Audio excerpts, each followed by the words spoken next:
Hello students. De Broglie ने बहुत कुछ हमें बताया।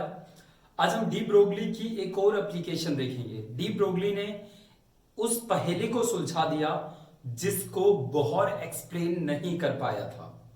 बोहर काफी कुछ एक्सप्लेन नहीं कर पाया, बट बहुत कुछ एक्सप्लेन कर भी दिया था उसने। खैर ये अलग बात है। हम उसकी आलोचना नहीं कर रहे, राइट, बट हमारी क्यूरियोसिटी जो है वो हमें बोहर को परफेक्ट मानने से इनकार कर रही है। तो अब बोहर ने जो बातें नहीं बता पाया उनमें से एक थी कि MVR n into H by 2 पाई के इक्वल कैसे होता है। एंगुलर मोमेंटम इंटीग्रल मल्टीपल है h बाई 2 पाई का। हाउ, ये एक्सप्लेन नहीं कर पाया था बोहर, राइट। और भी बातें एक्सप्लेन नहीं कर पाया था, उसे हम आगे देखेंगे। बट बोहर की इस बात का जवाब डी ब्रोगली ने दे दिया, राइट। देखिए बच्चों, जैसा कि आपको पता है ये न्यूक्लियस है, इलेक्ट्रॉन यहां घूम रहा है, इलेक्ट्रॉन ऐसे घूम रहा है। बट आज मैं इलेक्ट्रॉन के इस पाथ को सर्कुलर ना कहकर वेव्स की फॉर्म में भी कह सकता हूं, या सही मायने में मैं कहूं तो मुझे वेव्स की फॉर्म में ही कहना चाहिए। बिकॉज जब कोई पार्टिकल चलता है तो वो वेव मोशन भी उसके पास होता है, मतलब वो पार्टिकल भी है और वेव भी है। जब इलेक्ट्रॉन यहां घूम रहा था तो वो सिर्फ इलेक्ट्रॉन नहीं था बल्कि एक वेव भी था, राइट। तो वो ऐसे नहीं चल रहा था बल्कि ऐसे चल रहा था, in a form of wave, okay, right. और दूसरी बात, जब वो इलेक्ट्रॉन चल रहा था तो वो इन फेज था। देखो वेव्स दो तरह की होती हैं, in phase, out of phase. In phase का मतलब है कि वो यहां से चलते हुए जीरो पे जिस टाइम होगा अगली बार, मतलब उसका जो जो जो चेंज है वो हमेशा सेम रहेगा। मतलब जब इलेक्ट्रॉन यहां से इसके चारों तरफ घूमेगा वेव की तरह, तो वो वेव हमेशा एक पॉइंट पर आकर मिलेगी, ना कि एक पॉइंट को कैंसिल आउट करेगी। मतलब अगर इलेक्ट्रॉन ऐसा करता, ऐसा कैसे कि मतलब वो चलते चलते एक जो वेव है वो ऐसी वेव है जो एक दूसरे को काट भी रही है, तो उसका रिजल्ट ये निकलता कि इलेक्ट्रॉन की एनर्जी कम होती जाती, राइट, या इलेक्ट्रॉन की एनर्जी बढ़ती जाती। क्योंकि दो वेव्स जब मिलती है, जैसे ये मेरे पास कोई वेव है, ये दूसरी वेव है, राइट। जब ये वेव एक दूसरे से मिलेंगी तो या तो ये एक दूसरे के एम्पलीट्यूड को बढ़ा देगी, इसे कंस्ट्रक्टिव एडिशन कहा जाता है, या एक दूसरे के एम्पलीट्यूड को घटा देगी, इसे डिस्ट्रक्टिव एडिशन कहा जाता है। तो जब मेरा इलेक्ट्रॉन एज ए वेव चल रहा था, अगर वो इन फेज रहेगा तो उसकी एनर्जी हमेशा सेम रहेगी, मतलब कांस्टेंट रहेगी, राइट। अगर वो आउट ऑफ फेज है तो एक दूसरे, जब ये वेव्स यहां आकर एक दूसरे से कोइंसाइड करेगी तो उसकी एनर्जी या तो बढ़ जाएगी या घट जाएगी। बट हमें पता है इलेक्ट्रॉन अपनी एनर्जी ना तो घटा रहा था ना बढ़ा रहा था, इसका मतलब वो इन फेज था, नॉट आउट ऑफ फेज। वो इन फेज था, कौन? इलेक्ट्रॉन। इन फेज क्या होता है वैसे, जैसे कि ये क्वेश्चन भी आपने पूछा है, क्योंकि टेस्ट में एक क्वेश्चन था जिसमें ये कहा गया था कि in electromagnetic waves electric field and magnetic field are in phase और आउट ऑफ फेज, ऐसा कोई ऑप्शन था, तो वो इन फेज था। दो वेव्स इन फेज कब होती है ये और देख लो, दो वेव्स इन फेज कब होती है। वैसे मैथमेटिक्स में अगर आप देखोगे तो इसकी बहुत लंबी चौड़ी डेफिनेशन है, राइट, इन फेज और आउट ऑफ फेज की, फेज एंगल, फेज डिफरेंस, या मे भी फिजिक्स में आगे पढ़ो भी, ओके, मुझे याद नहीं बट शायद 12th में भी है in phase out phase.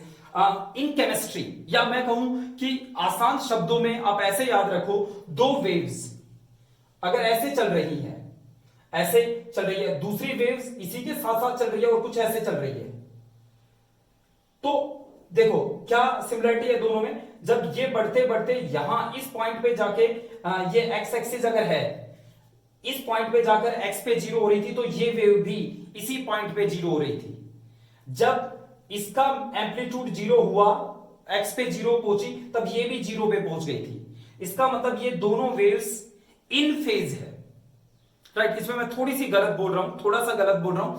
100% out of phase की भी यही डेफिनेशन होती है, ओके, बट उसमें थोड़ा सा बदलाव आता है। बट फिलहाल आपके लिए मैं सिर्फ इतना कहना चाहूंगा, सारी बातें छोड़िए, अगर इलेक्ट्रोमैग्नेटिक वेव्स को देखें तो इलेक्ट्रिक फील्ड ऐसे चलता है, मैग्नेटिक फील्ड इसके परपेंडिकुलर ऐसे चलता है, राइट। तो इलेक्ट्रिक फील्ड जब जीरो पे पहुंचता है, मैग्नेटिक फील्ड भी तभी जीरो पे पहुंचता है। इसका मतलब electric and magnetic field electromagnetic waves में इन फेज होता है, ना कि आउट ऑफ फेज, राइट। सारी बातों की खिचड़ी अपने दिमाग में मत पकाइए, सीधी बात, इन फेज क्या होता है, जब कोई वेव ऐसे अपना एम्पलीट्यूड बढ़ाते बढ़ाते फिर घटाने लगती है और फिर जीरो हो जाता है। दूसरी वेव भी अगर इसी टाइम अपना एम्पलीट्यूड जीरो कर रही है इसी पॉइंट पे, इसका मतलब ये दोनों वेव्स इन फेज है। बस इतनी बात आपको याद रखनी है। दो वेव्स के केस में इस तरीके से हम ये देखेंगे कि वो इन फेज है या आउट ऑफ फेज है, ठीक है, राइट। चलिए, तो इसको मैं हटाता हूं। तो इलेक्ट्रोमैग्नेटिक वेव्स में electric and magnetic field are perpendicular to each other and दूसरी बात, जब इलेक्ट्रिक फील्ड एक्स एक्सिस पे जीरो पे पहुंचता है तब मैग्नेटिक फील्ड भी जीरो पे पहुंच जाता है। इसका मतलब वो दोनों इन फेज रहते हैं, ठीक है, इन फेज रहते हैं। अगर मैं किसी एटम के अंदर प्रेजेंट इलेक्ट्रॉन की बात करूं तो इलेक्ट्रॉन न्यूक्लियस के चारों तरफ घूमते टाइम जब वेव की तरह घूमता है तो वो इन फेज रहता है। मतलब कभी भी ऐसा नहीं होता कि वो वेव्स, उससे बनने वाली वेव्स एक दूसरे को कैंसिल आउट करें, इससे उसकी एनर्जी बढ़ या घट सकती थी, बट हमें पता है कि एनर्जी हमेशा सेम रहती है इलेक्ट्रॉन की। इसका मतलब इलेक्ट्रॉन ऐसे नहीं, ऐसे चलता है इन अ फॉर्म ऑफ वेव्स जब वो किसी न्यूक्लियस के चारों तरफ घूमता है तो, ठीक है बच्चों। बस इतनी बात तो आपको समझ में आ गई होगी कि इलेक्ट्रॉन ऐसे चलता है, ऐसे नहीं। अगर आपको ये बात समझ में आ गई तो मैं इसको हटा देता हूं और अब हमारे लिए प्रूव करना बहुत आसान है। mvr is equal to n into h by 2 pi. Let's see how. देखो बच्चों, ये क्रस्ट, इसके बीच के डिस्टेंस को क्या कहते हैं? क्रस्ट के बीच के डिस्टेंस को वेवलेंथ। तो ये लैम्डा है, लैम्डा मतलब वेवलेंथ, ये वेवलेंथ है। यहां से यहां तक का डिस्टेंस भी इतना ही होगा। हालांकि मेरी ड्राइंग ये नहीं कह रही, राइट, बट बेकार ड्राइंग को हमें फॉलो नहीं करना। यहां से यहां तक का डिस्टेंस भी लैम्डा होगा, यहां से यहां तक का डिस्टेंस भी लैम्डा होगा, ठीक है। मेरी उस बात से कंफ्यूज नहीं होना, अगर वहां खिचड़ी बन रही थी थोड़ी देर पहले जो मैं कह रहा था। बस इन फेज आउट फेज, ये बात ध्यान रखनी है, ठीक है। चलिए, लैम्डा लैम्डा लैम्डा इस पे आते हैं। ये यहां से यहां तक का लेंथ, वेवलेंथ लैम्डा मान लिया, यहां तक की जो लेंथ है वो लैम्डा है, राइट। अगर ये लेंथ लैम्डा है तो ये इसी को हम वेवलेंथ कहते हैं। तो कितने लैम्डा हो गए? 1 2 3 4 4 लैम्डा। मे बी वहां 6 लैम्डा हो, मे बी वहां 7 लैम्डा हो, मे बी वहां 8 लैम्डा हो, बट 4.5 लैम्डा तो नहीं हो सकता ना, मानते हो ना? ये तो 4.5 लैम्डा नहीं हो सकता हमेशा ये, क्योंकि ये इन फेज रहेगा। तो हमेशा जितने लैम्डा हमें मिलेंगे वो हमेशा इंटीग्रल मल्टीपल में मिलेंगे। मतलब अगर मैं इसकी बात करूं तो ये क्या है? सरकमफ्रेंस 2 पाई आर, और ये 2 pi r lambda lambda lambda lambda 4 lambda के इक्वल है। या इन जनरल अगर मैं कहूं तो 4 की जगह n लैम्डा के इक्वल है। हो सकता है कभी 4 की जगह 5 मिल जाए, कभी 6 मिल जाए। ओके, हम क्या कर रहे हैं? हम mvr को n into h by 2 pi prove करने की कोशिश कर रहे हैं। ओके, तो यहां से मुझे ये मिल गया, कहां से? इन फेज आउट फेज, उसकी उस बात से, किसकी? डी ब्रोगली की उस बात से कि इलेक्ट्रॉन वेव भी है, राइट। तो मैं फिलहाल इस नतीजे पे पहुंचा हूं कि 2 पाई आर एन लैम्डा होता है, राइट। अब मैं डी ब्रोगली की उस इक्वेशन के पास चलते हैं जिसे हम डी ब्रोगली इक्वेशन या डी ब्रोगली वेवलेंथ कहते हैं। Lambda is equal to h by mv, v for velocity, m for mass. यहां पे इलेक्ट्रॉन की बात हो रही है तो mass of electron h Planck's constant. Okay, lambda की वैल्यू मैं यहां से उठाकर यहां रख देता हूं, तो देखिए क्या आएगा? 2 pi r is equal to 2 pi r is equal to n into lambda की जगह क्या रख दू? h by mv, right. mv को इस साइड लेके जाते हैं, 2 पाई को इस साइड। ओके, तो यहां से मुझे मिल जाएगा mv इस साइड आ गया तो mvr इज इक्वल टू 2 पाई उस side n into h by 2 पाई। क्या यही कहा था बोहर ने? यही कहा था बोहर ने। बोहर ने बेशक अंधेरे में तीर मारा हो पर वो सही लगा, राइट। पर उसे पता नहीं था उसका तीर कैसे वहां तक पहुंचा। डी ब्रोगली ने ये हमें बता दिया कि कैसे mvr n into H by 2 पाई के बराबर होता है। ओके, तो यहां से आप प्रूव कर सकते हैं। ये मेरे पास डी ब्रोगली इक्वेशन की हेल्प से हमने ये देखा है 2 पाई r n लैम्बडा यहां से आया, lambda equal to h by mv होता है, लैम्बडा की वैल्यू यहां रख दी, बस इतना सा काम। तो ये mvr equal to nh by 2 pi. अच्छा, कुछ बुक्स में आप ये भी देखोगे mvr equal to n into h cut. h cut का मतलब होता है h बाई 2 पाई। कुछ बुक्स अगर आप फॉरेन ऑथर की कोई बुक पढ़ रहे हो, एटकिंस हो गई, एक बहुत अच्छी बुक है मैक्यूरी, क्वांटम की बुक है वो, तो उसमें आप देखोगे तो वहां h बाई 2 पाई नहीं, हर जगह वो h कट लिखता है। h कट, इसको h कट बोलते हैं, h फिर ऐसे कट, h कट का मतलब होता है h by 2 pi. Okay, I hope ये क्लियर हो गया होगा। अब आगे चलते हैं और बहुत ही शानदार एक प्रिंसिपल के पास, प्रिंसिपल मतलब एक सिद्धांत के पास, जिसने क्वांटम को एक नई दिशा और दशा दी, वो पढ़ेंगे। और अच्छी बात यह है आपके लिए कि वो लास्ट टॉपिक है जिसमें न्यूमेरिकल्स है। फिर न्यूमेरिकल्स के लिए आप कम से कम 1 महीने तक छूट जाओगे, मतलब 1 महीने तक आपके सामने कोई न्यूमेरिकल्स नहीं आएंगे। ओके, तो वो लास्ट टॉपिक है बट बहुत शानदार है, उसे देखिए, समझिए उसे। क्वांटम को बिल्कुल बदल के रख दिया उस सिद्धांत ने।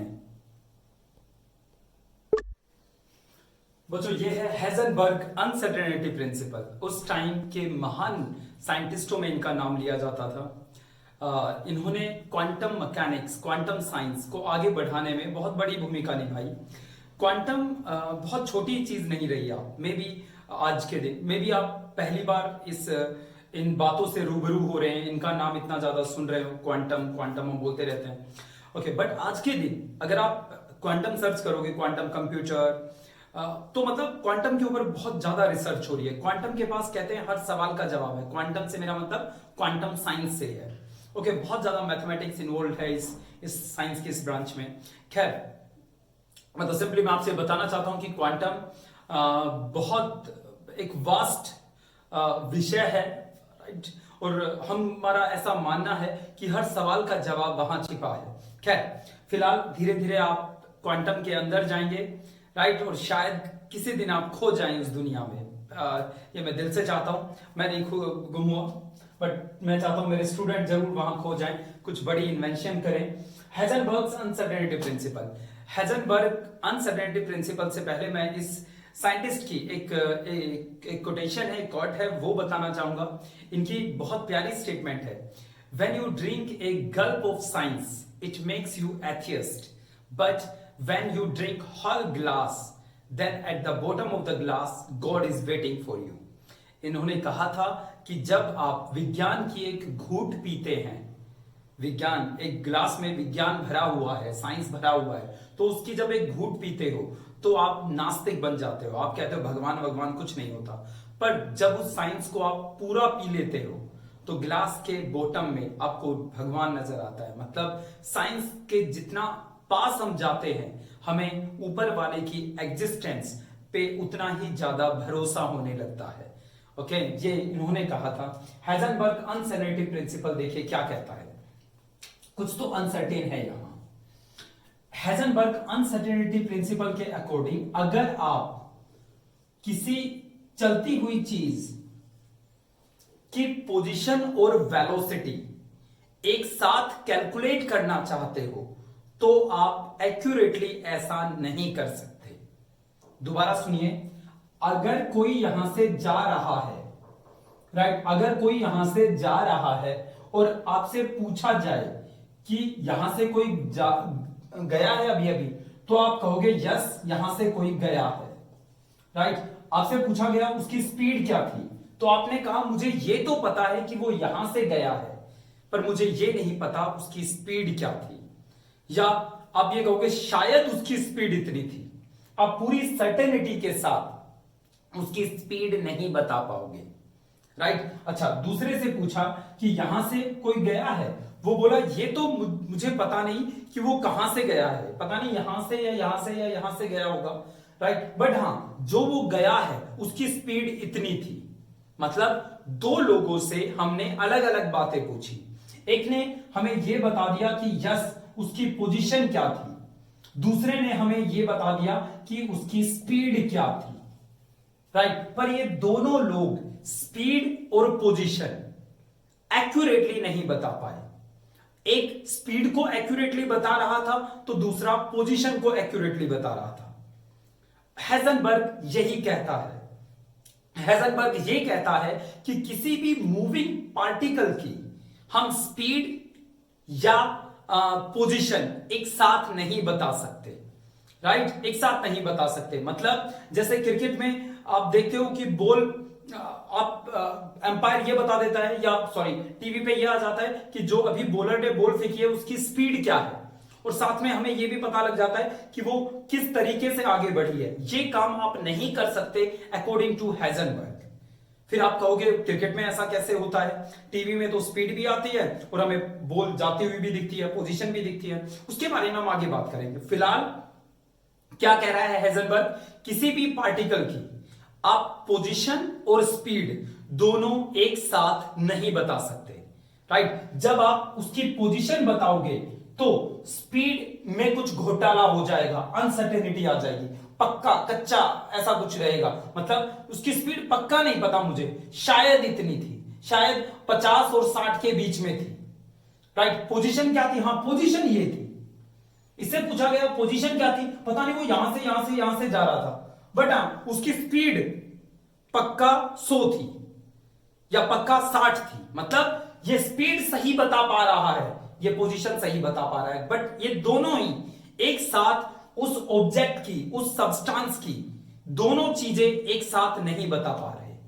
हेजनबर्ग यही कहता है। हेजनबर्ग अनसर्टेनिटी प्रिंसिपल देखिए, according to this principle it is impossible, it is impossible, क्या कहता है, it is impossible to calculate position and momentum. मतलब मैं पोजीशन और मोमेंटम दोनों एक साथ नहीं निकाल सकता किसी माइक्रोस्कोपिक पार्टिकल का साइमल्टेनियसली।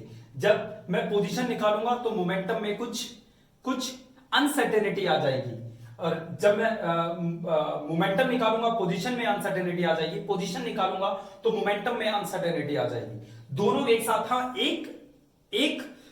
अगर मैं पोजीशन निकाल रहा हूं तो मैं पोजीशन निकाल सकता हूं, बट मोमेंटम मुझे पक्का नहीं पता लगेगा, राइट। और जब मैं मोमेंटम निकालूंगा तो मैं मोमेंटम निकाल सकता हूं, बट मैं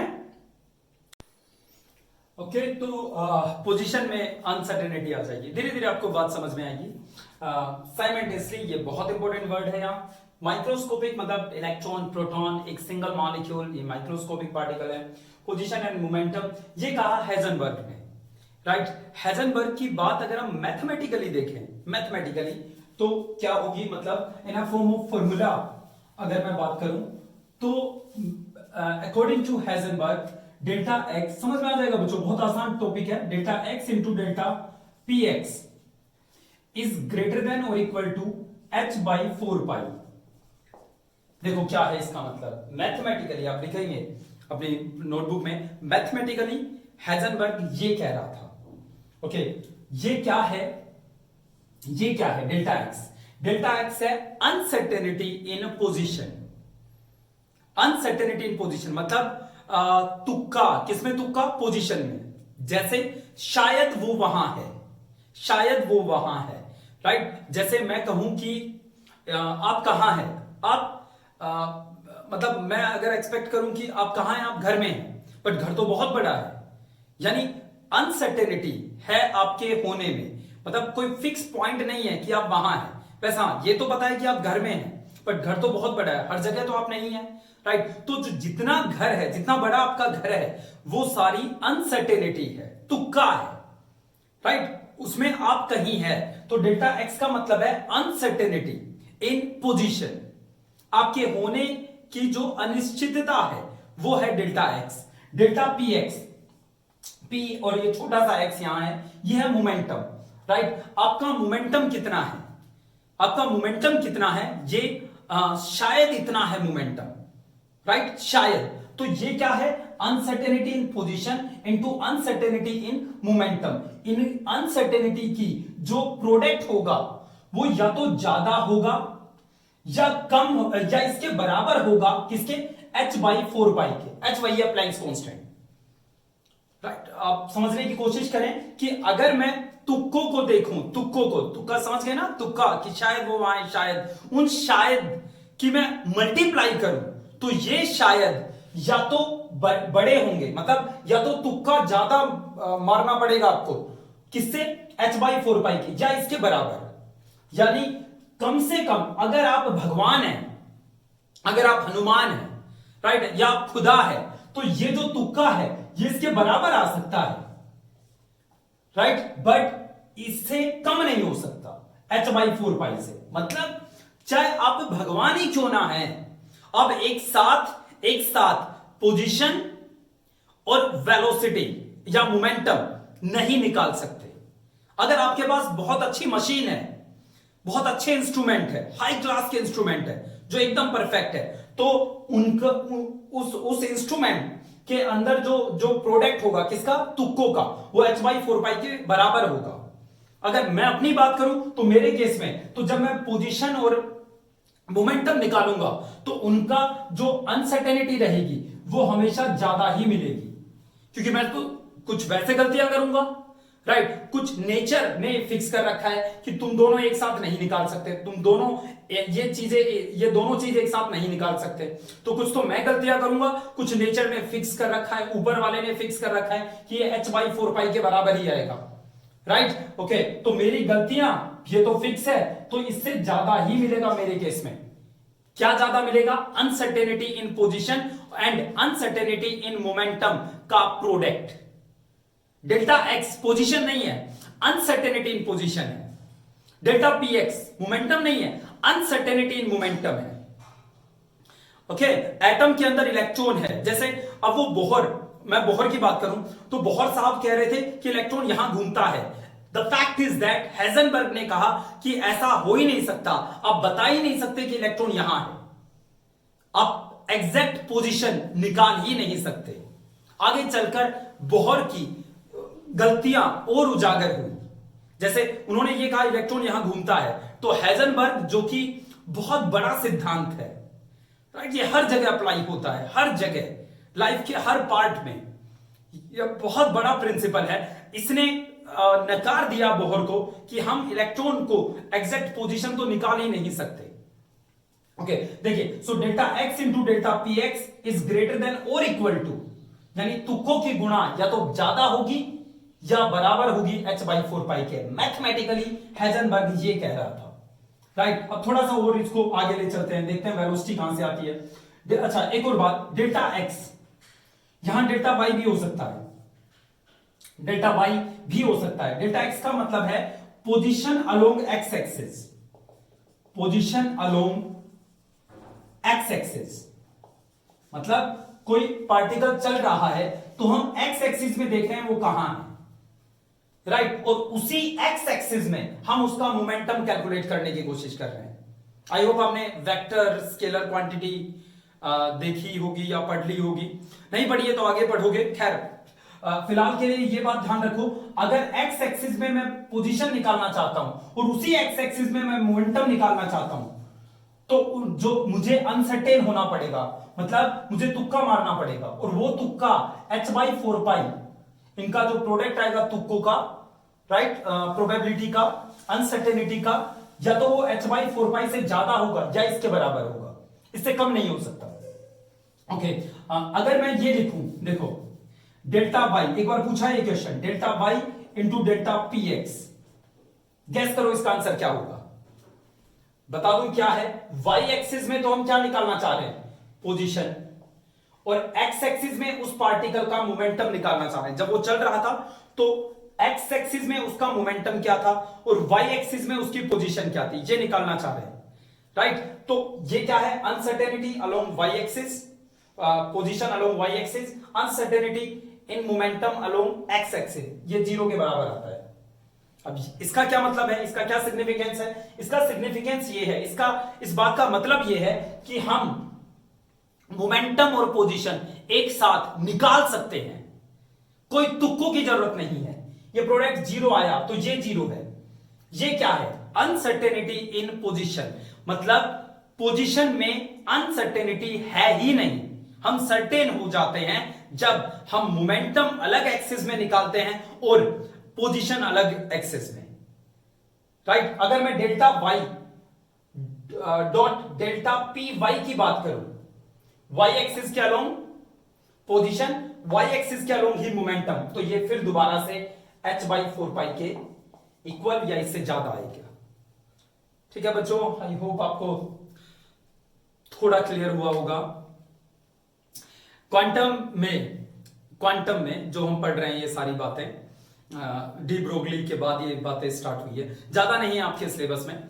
क्वांटम के बारे में एक बात कही जाती है, ये शायद बोहर की स्टेटमेंट थी, बोहर उस टाइम ने ये कोट की थी ये बात, कि अगर आप ये कहते हैं कि क्वांटम ने आपको कंफ्यूज नहीं किया, तो या तो आप झूठ बोल रहे हैं या आपने क्वांटम पढ़ी नहीं है। अगर आप क्वांटम के बारे में ये कहते हैं कि वो आपको समझ आ गई, आप कंफ्यूज नहीं हुए क्वांटम पढ़ते टाइम, तो या तो आपने क्वांटम पढ़ी नहीं है या आप झूठ बोल रहे हैं, राइट। अगर आप क्वांटम पढ़ेंगे तो आपको हल्का सा कंफ्यूजन, लॉजिकल कंफ्यूजन जरूर आएगा। ओके, तो ये था हाइजेनबर्ग अनसर्टेनिटी प्रिंसिपल। ये मैथमेटिकल वैल्यू है, याद रखना, delta Y delta P Z, ये किसके बराबर आएगा? जीरो के। जीरो मतलब मोमेंटम और पोजीशन जीरो नहीं हुई, uncertainty in momentum and uncertainty in position का जो प्रोडक्ट है वो जीरो हो गया। मतलब हम सर्टेनली निकाल सकते हैं कि इलेक्ट्रॉन की पोजीशन क्या है और उसका मोमेंटम क्या है। ठीक है, राइट। चलिए बच्चों, अब एक बार देखते हैं वो वेलोसिटी जो मैं कह रहा था वो कहां से आई। डेल्टा एक्स मोमेंटम, ये डेल्टा का मतलब है अनसर्टेनिटी। डेल्टा मोमेंटम का फॉर्मूला होता है mass into velocity along X axis, this h/4 pi। Here I can say mass is not an uncertain quantity, mass uncertain नहीं है, इलेक्ट्रॉन का मास फिक्स है 9.1 into 10⁻⁻31 किलोग्राम। तो मैं m को इस अनसर्टेनिटी के जाल से बाहर निकाल सकता हूं, तो ये आ गया डेल्टा x इंटू m, बाहर आ गया delta vx। Uncertainty in position, mass uncertain नहीं है, फिक्स है, into this is greater than equal to h/4 pi। Numerical करते टाइम हम इसको इक्वल लेंगे इसके, और पूछेगा अनसर्टेनिटी बताओ इन पोजीशन, अनसर्टेनिटी बताओ इन वेलोसिटी, राइट। तो वहां पे आप इस तरीके से रखेंगे। तो अब आप देख सकते हो uncertainty in position and uncertainty in velocity. We can not calculate position and velocity at the same time of a moving microscopic particle. ठीक है बच्चों, तो ये आ गया मेरे पास। अच्छा, h/4 pi को कैसे लिख सकते हैं? h कट बाई 2 लिख दूं। h कट क्या होता है? h/2 pi, यहां 4 है तो 2 और रख दिया, तो h कट बाई 2 भी आप कहीं देखेंगे इसे। ओके, न्यूमेरिकल करें इससे पहले एक बार दोबारा से ये देखते हैं कि हाइजेनबर्ग का ये सिद्धांत कहां से आया, कैसे काम करता है, राइट, क्यों कहा उसने ऐसा, ये देखते हैं। देखिए बच्चों, अब देखते हैं कहां से आया ये प्रिंसिपल। मान लो इलेक्ट्रॉन कहीं है, यहां इलेक्ट्रॉन, राइट, यहां घूम रहा है वो। ओके, अब इस इलेक्ट्रॉन की पोजीशन निकालना चाहते हो, इसे देखना चाहते हो ये कहां है।